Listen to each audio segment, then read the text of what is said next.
Ladies and gentlemen, boys and girls, worshippers of all ages, welcome back to YouTube. My name is SeaRaptor, and today I'm a little tardy with this, guys, and I apologize, but it's time to do our quarterly review, our final quarterly review for 2021. Ordinarily, I get these videos done within probably the first week of the year, but if you've been hanging around on YouTube, you might have noticed the first week of the year, I was pretty sick. Just not feeling well, no energy, voice, and sinus drainage, all kind of messed up. So recording videos became a bit of a challenge. Didn't really have the ability to talk into a mic for length of time. And so, unfortunately, this one's coming a bit late, but we are going to get it done here. If you're new to the channel, and there are quite a few of you in the last few weeks, you might not know that for the last couple of years, I basically, at the end of every quarter of World of Warships, I do a quick look back at where we were. What went on in the previous quarter, the last 3 patches more or less, and then I have a look at the population numbers for each of the different servers to kind of track how we're doing. This was born out of a forum thread on the NA forums a number of years ago, probably a little more than 3, well, two and change now. Late 2019, where somebody, the old meme, oh, game's dying, oh, game's dying. And I was like, well, guys, it's very easy to see these numbers. The population data is all publicly available, like the daily logins. It's just go look.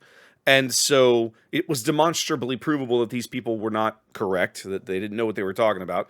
The game wasn't dying in terms of population, and I just have carried on kind of the tradition of keeping those graphs and maintaining those numbers ever since, so that we can have a look and talk about the health of the game on a regular basis. And so here we are. So let's do our quick review of the 4th quarter here, starting back in October with patch 10.9. Of course, the first thing we had going on, the battleship split, the German battleship split was here. And I argue that this has been one of the most successful line releases Wargaming has done in a while. Maybe not necessarily in terms of mechanics, but in terms of popularity.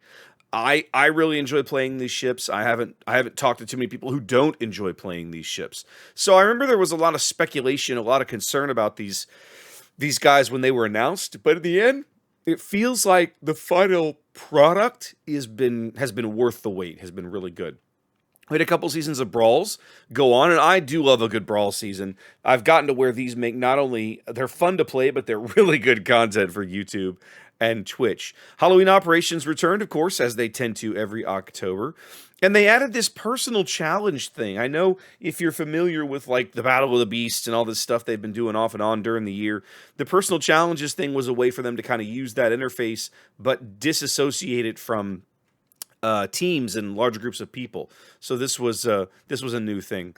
And then, of course, 10.9 brought one of the most controversial changes to World of Warships we had in a very long time: submarines derping around in random battles. Before this, submarines had only been available in either their own mode or in ranked battles, and then we got them in randoms, and it's been, well, we won't get into it here, guys, but it's been an adventure. Let's just put it that way.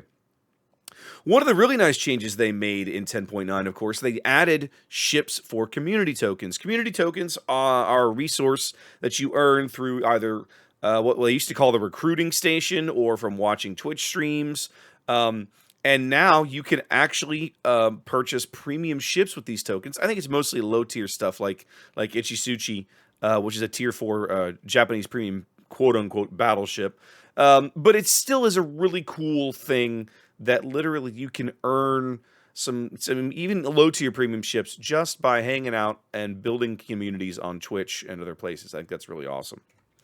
And then, of course, one of the big news is in this patch, the announcement that Grosser Kurfürst and Haberovsk would be replaced in the tech tree early in 2022, and we're almost there, aren't we? It's coming soon. I think it's coming next patch, which ought to be very, very soon, about a week maybe. So 10.9 was a bit of a calmer patch, right, in October. King of the Sea 13, of course. definitely had some King of the Sea 13.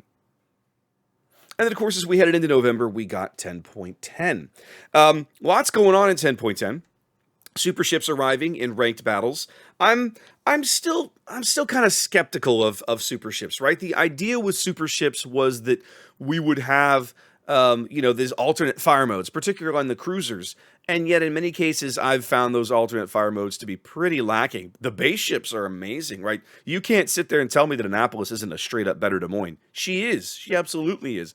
But that alternate fire mode is questionable at best. So I feel like to some extent, this was not necessarily a successful experiment.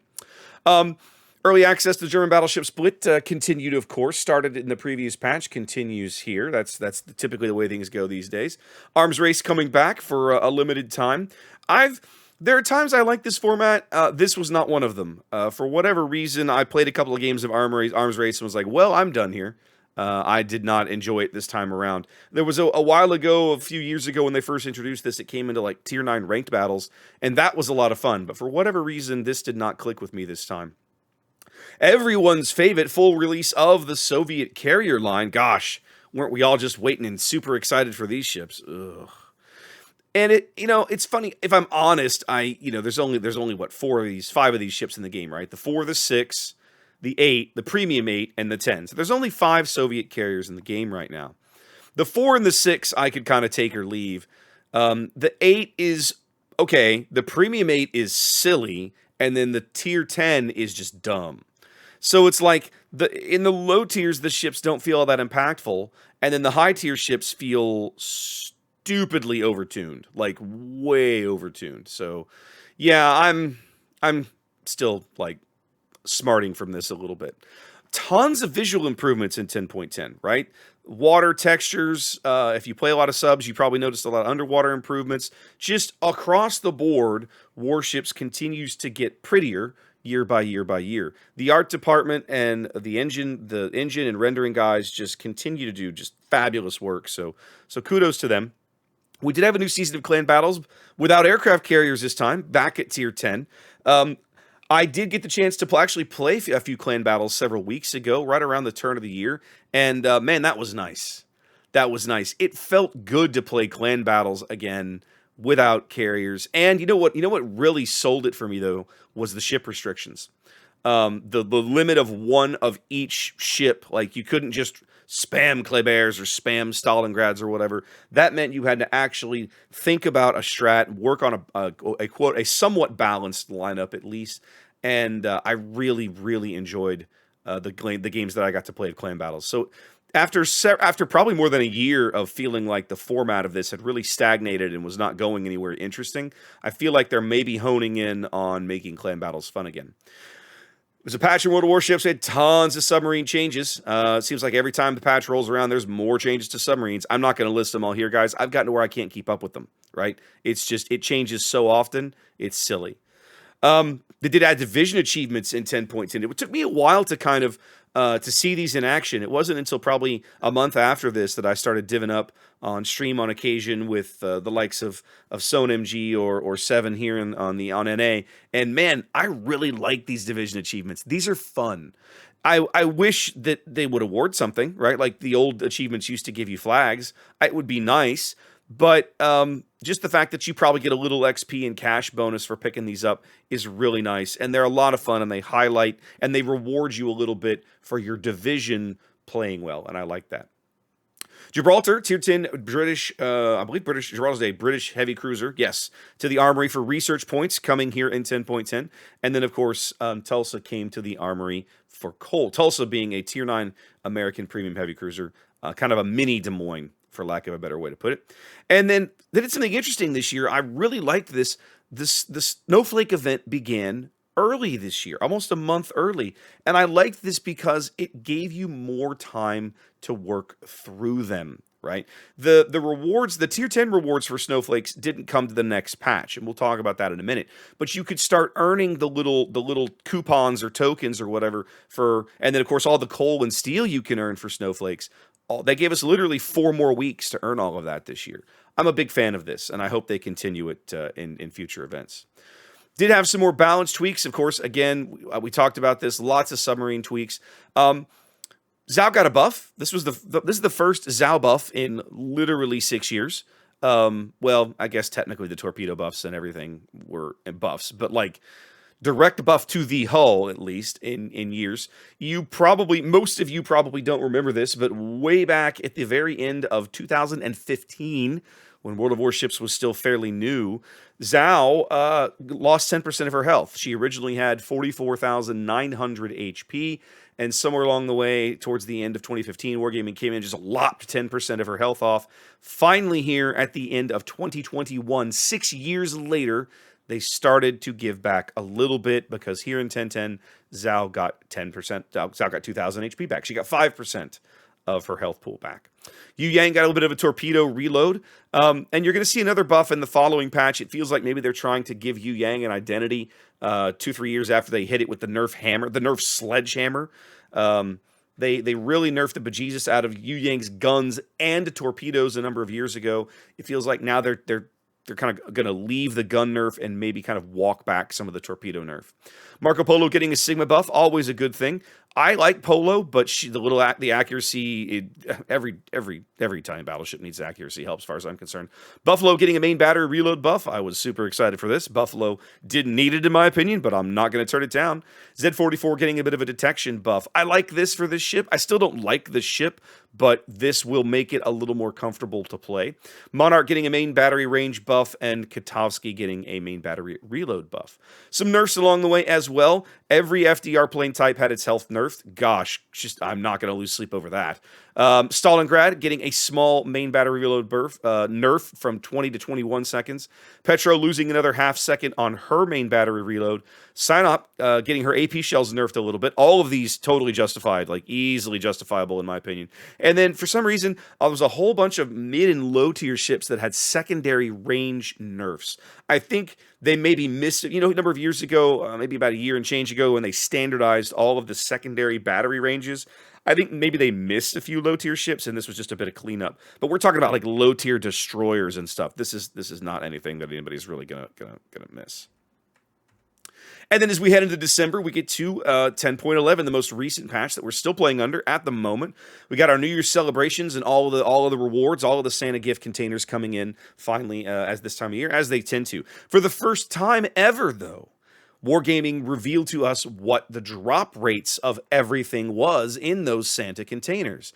And that was nice. It was nice to see them follow through on that commitment, that promise they had made back in September, I think it was.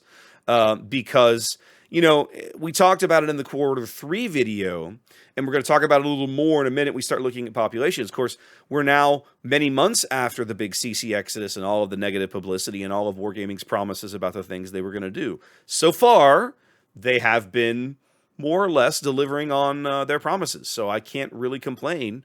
It's been nice to see, and one of the things they committed to was starting to publish better information about the container drop rates, and they did it for Black Friday, which I guess I technically forgot to mention in the previous patch, but they also did it here for this year's Santa gift containers. New Dockyard event, of course, rolling out in 10.11, still going on. I still maintain that the real reward for this event is Repulse. Like, this is the good ship to get out of this dockyard. Marlborough is, if you get a Marlborough, good for you. If you miss out, trust me, guys, I don't feel like you're missing a whole lot. I'm not a huge fan of this ship. I just don't feel like she's worth the effort and the money and the doubloons and everything you got to put in to pick her up here. Full release of the German battleship split coming in 10.11. So this was the first time that Tier 10 German battleship Schlieffen was available. And Schlieffen has turned out to be a very popular, very nasty Tier 10 battleship. Lots of fun to play. I don't own one yet. Still working up through the line, but I talk to people and you see people play it and you watch replays and you're like, man, this ship looks cool. I can't wait to get one. New Year's Night event coming in. This is very similar to what they've done with the Battle of the Beasts and the Soviet aircraft bureaus earlier this year. Kind of a server-wide team event where you get some fun rewards just for playing regularly or playing enough anyway. Again, another patch, more submarine balance tweaks. This is just a continuing, ongoing process. They did recently announce, it's not in these patch notes, of course, but that submarines would be going away for several patches here, starting with 11.0 when it finally comes. So that'll be nice to see. I'm glad for that. And then, again, I've kind of double up here. Should proofread better, I suppose. But another round of balance tweaks, of course, Zhao getting even more health, basically restoring Zhao back to her basically 45,000 hit point health pool. Talin actually got a bit of a main battery dispersion buff. I'm not sorry to see that. Fubuki, a surface detection buff. I haven't played the ship since this. I need to go check this out. I'd forgotten they did this until I was doing these patch notes. It was like, oh yeah. And then Yu Yang continuing to get changes and improvements to her torpedo armament. I still feel like they're walking back. They're trying to give people a reason to play Yu Yang again. And it feels like they're going to start with the torpedoes and maybe see how that goes. And then I don't know, maybe if that doesn't work, they'll buff the main battery. I don't know, but they're certainly focused in on her torpedoes right now. Small nerf in this patch to Tier 9 Premium Italian Destroyer Paolo Emilio. Her main battery had been originally treated as dual armament, dual purpose, I should say. And that was all kind of changed, and she has way less anti-aircraft firepower now. I'm okay with this shit. I'm okay with this change. Paolo Emilio is not ever going to be an AA destroyer. It's not what she does. It's not what she's meant to do. And giving her a weakness and giving carriers a little bit of a leg up when hunting these things to try to back up their battleships, that doesn't bother me. A good Paolo Emilio player can still work around that and have a good game. All right, so as we move into server populations, let's talk about how I do this and what you're looking at. There's a website, and I'll put it down in the links below, that basically monitors the daily population of World of Warships. This is publicly available information. Any given moment in your UI in the game, you can look and see how many people are logged in. And so this is a website that gathers all of this data on a regular basis, many times per day, many times per hour, and builds a database of it, okay? What I do to simplify things, I go in and I pick a quarter, a 90-day period, in this case, the final 90 days of 2021, and I say, all right, what was the average number of players on that on a day in that quarter? And that's the number that I choose to kind of look at, because I feel like that's a nice round average, number of these kind of how kind of represents server health, how things are going. Okay.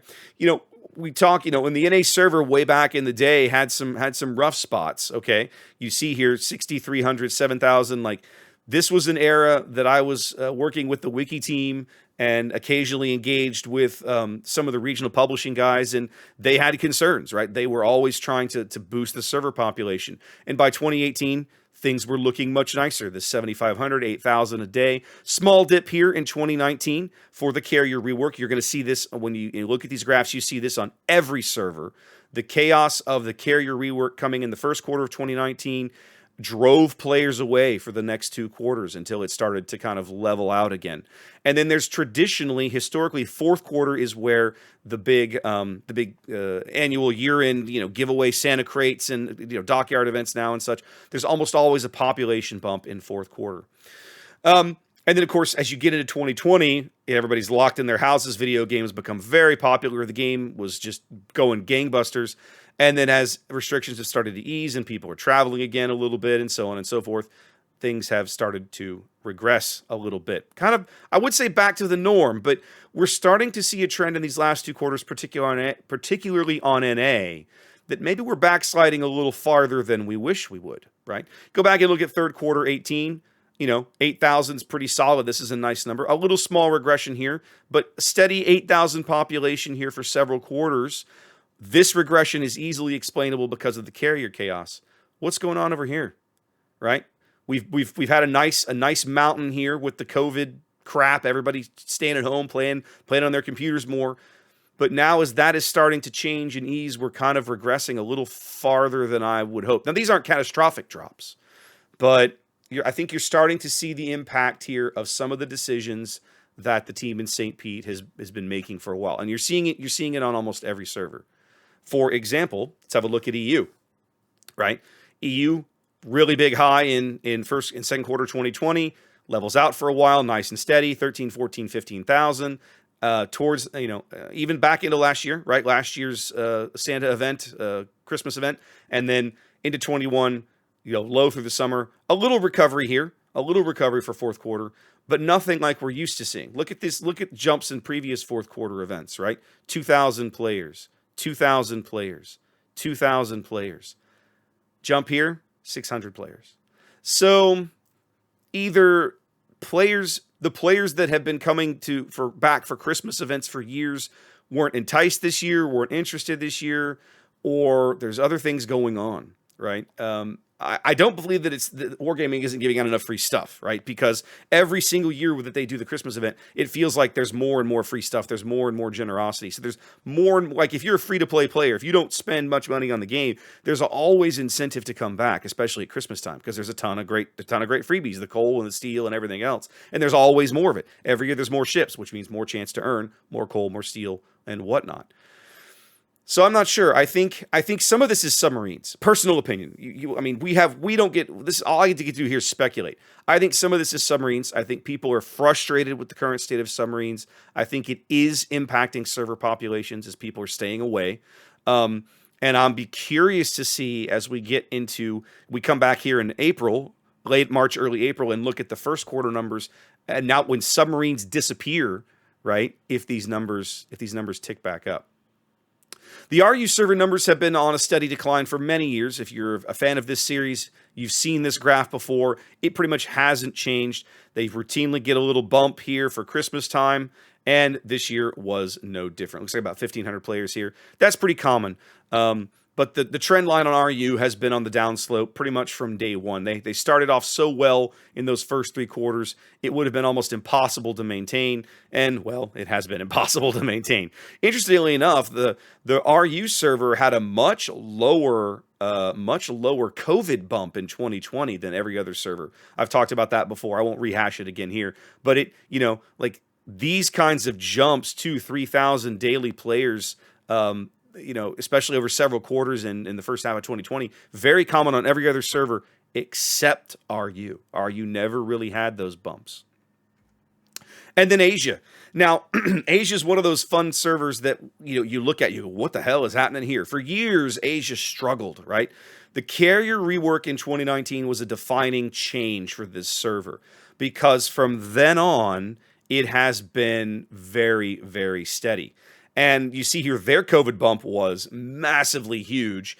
It's regressed some, but they're still running well ahead of where they were 2017, 2018, where they really struggled to keep those server populations up. You see here now, routinely, server population-wise, very competitive in terms of most of the times they've been beating out NA. So the Asia team, and I say this almost every single one of these videos, kudos to them for what they're doing from a marketing and player retention perspective. It's clearly working, and the game has, these last couple of years, the game has never been more popular in Asia than it is today. So, I mean, awesome. I'm glad they were able, I don't wish, ill for these guys, so I'm glad to see them successful. This is all of the previous four graphs you just saw smashed into one. Yes, it's a little busy, but it's meant to show you the trend line. You can see not only the trend lines, that's the dashes here, but you can see the fluctuations in population by server. Here's your key right here, by quarter. So it's easy to see the trend lines. Again, you look at first quarter. This was a year that the Christmas bump came late because of the Christmas event didn't start until right before Christmas. Most years, fourth quarter is pretty good quarter, pretty good bump for everybody. And you can see the trend lines for almost every server. Certainly every non-Russia server is still in the positive direction. Partly because of the COVID 2020 bump, but also because the game has steadily added players over the years. Over the past 6 years, nearly every server has steadily grown their base population, their daily logins from where it was, in 2015, 2016. So we still have a very healthy population of the game. Now, one of the things that I like to do is, if I add all these numbers up, right? This is individual by server. What if I smash everything together and add them all up? That's what this graph is. So this is like daily, daily average logins. That's not the right term for it, but daily average players, let's say, for globally.